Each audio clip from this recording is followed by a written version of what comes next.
Good morning students.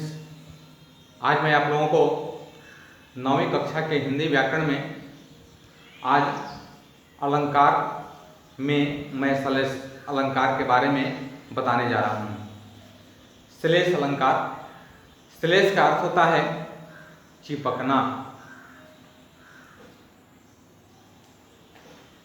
जहाँ एक शब्द के साथ अनेक अर्थ चिपके होते हैं उसे श्लेष अलंकार कहते हैं।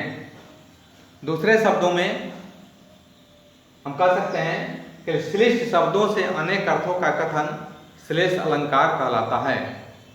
संस्कृत में इसको कहते हैं श्लिष्टै पदै अनेकार्थाभिधान विधाने श्लेषः, अर्थात श्लिष्ट पदों से अनेक अर्थों का कथन श्लेष अलंकार कहलाता है। इसमें जो है इसके उदाहरण भी दिए गए हैं। मैं एक उदाहरण आप लोगों को बता रहा हूं।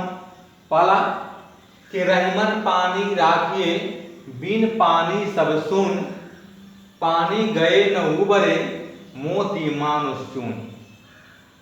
यहाँ एक पद जो है श्लिष्ट पद है पानी, और इस पानी के भिन्न भिन्न अर्थ हो रहे हैं, अलग अलग अर्थ हो रहे हैं। यहाँ पानी के लिए 3 अर्थ हैं।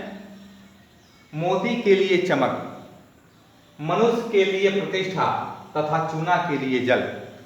आप जानते हैं कि मोती में यदि चमक नहीं हो, मोती में यदि पानी नहीं हो, यहाँ पानी का अर्थ जो है कि चमक, मोती में चमक नहीं हो तो उस मोती का कोई मूल्य नहीं है, उस मोती की कोई कीमत नहीं है ना। फिर यहाँ पानी का अर्थ मनुष्य के लिए जो है प्रतिष्ठा है। मनुष्य में यदि प्रतिष्ठा नहीं है तो उस समाज में उस मनुष्य का कोई महत्व नहीं रह जाता है।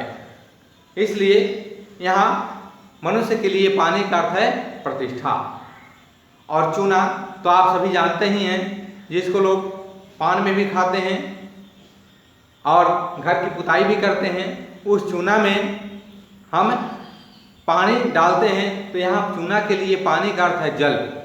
जब हम चूना में हम पानी मिलाते हैं तभी उस चूना का हम उपयोग कर पाते हैं। तो इस प्रकार आपने देखा कि पानी के यहाँ 3 अर्थ हो गए हैं, पद एक ही हैं, शब्द एक ही हैं, अर्थ 3 हो गए हैं अलग अलग। उसके बाद है दूसरा उदाहरण, सुवर्ण को ढूंढत फिरत कवि व्यापारी चोर। यहाँ सुवर्ण का 3 अर्थ है। सुवर्ण का 3 अर्थ है। कवि के लिए सुवर्ण का अर्थ है अच्छा शब्द, और व्यभिचारी के लिए सुवर्ण का अर्थ है अच्छा रंग रूप, और चोर के लिए सुवर्ण का अर्थ है सोना। तीनों ढूंढते हैं। उसमें जो है कवि अच्छे शब्द को ढूंढता है, सुवर्ण यानी अच्छे शब्द को ढूंढता है, व्यभिचारी सुंदर रूप रंग को ढूंढता है, और जो है चोर सुवर्ण अर्थात सोना को ढूंढता है। तो यहाँ शब्द एक ही है, अर्थ अलग अलग हो गए। तीसरा उदाहरण है, जो रहीमन गति दीप की कुल कपूत गति सोय, बारे उजियारो करे बढ़े अंधेरो होय। इस दोहे में बारे और बढ़े के कारण श्लेष अलंकार है। दोनों शब्द एक बार आए हैं परंतु अलग अलग अर्थ देते हैं। बढ़े शब्द के 2 अर्थ हैं, बूझना और बचपन, बूझना और बड़ा होना। और बारे शब्द के भी 2 अर्थ हैं, नहीं, बढ़े शब्द के 2 अर्थ हैं, बूझना और बड़ा होना, और बारे शब्द के 2 अर्थ हैं बचपन में और जलाने पर। आपने यहाँ देखा, जो रहीम गति दीप की कुल कपूत गति सोए।